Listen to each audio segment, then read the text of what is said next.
एखन अपने सब सुन रहल छी एपी प्रोडक्शन के प्रस्तुति।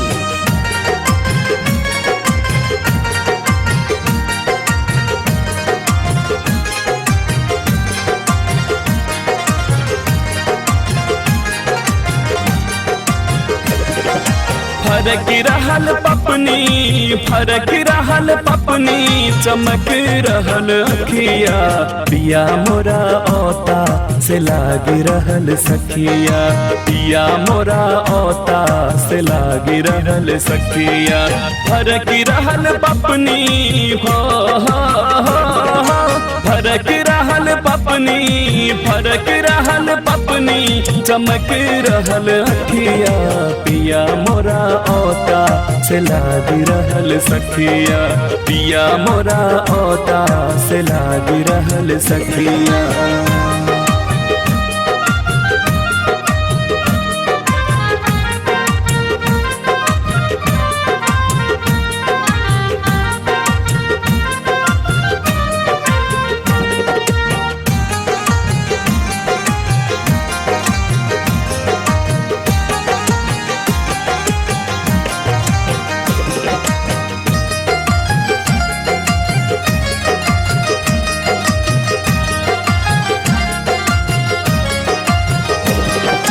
औधन चढ़ा क बिसर गेलौं दाय गे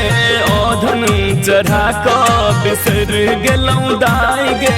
नूनक बदला में दिलिये मिर्चाई गे रही रही कमौन पर हो रही रही कमौन पर रही रही कमौन पर गोबर के बतिया पिया मोरा औता से लाग रहल सखिया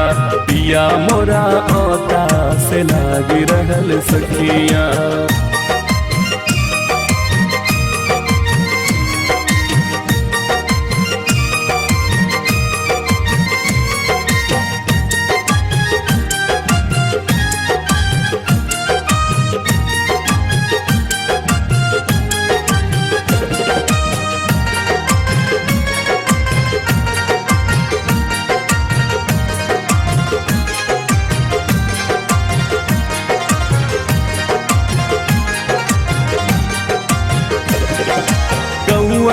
जे कुछ रही छे भोरे सो चार पर कौआ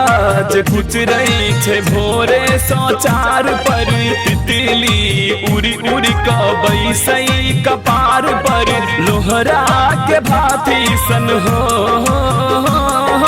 लोहरा के भाती सन लोहरा के भाती सन धर कई छै छतिया पिया मोरा औता से लाग रहल सखिया पिया मोरा औता से लाग रहल सखिया।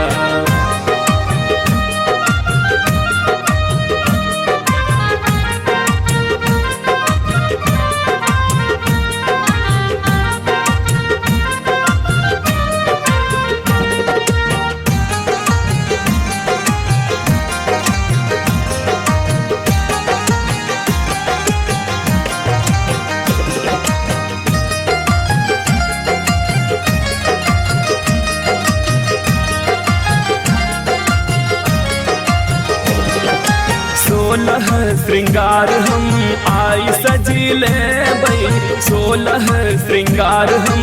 आई सजीले बई गम कति गुलाब सो खोपा सजे बई कांतक संग मनी हो कांतक संग मनी कांतक संग मनी कट जे रतिया पिया मोरा औता से लाग रहल सखिया पिया मोरा औता से लाग रहल सखिया फरक रहल पपनी फरक रहल पपनी चमक रहल अखिया पिया मोरा औता से लाग रहल सखिया पिया मोरा औता से लाग रहल सखिया फरक रहल पपनी हो फरक रहल पपनी फरक रहल पपनी चमक रहल अखिया पिया मोरा औता से लागी रहल सखिया पिया मोरा औता से लागी रहल सखिया।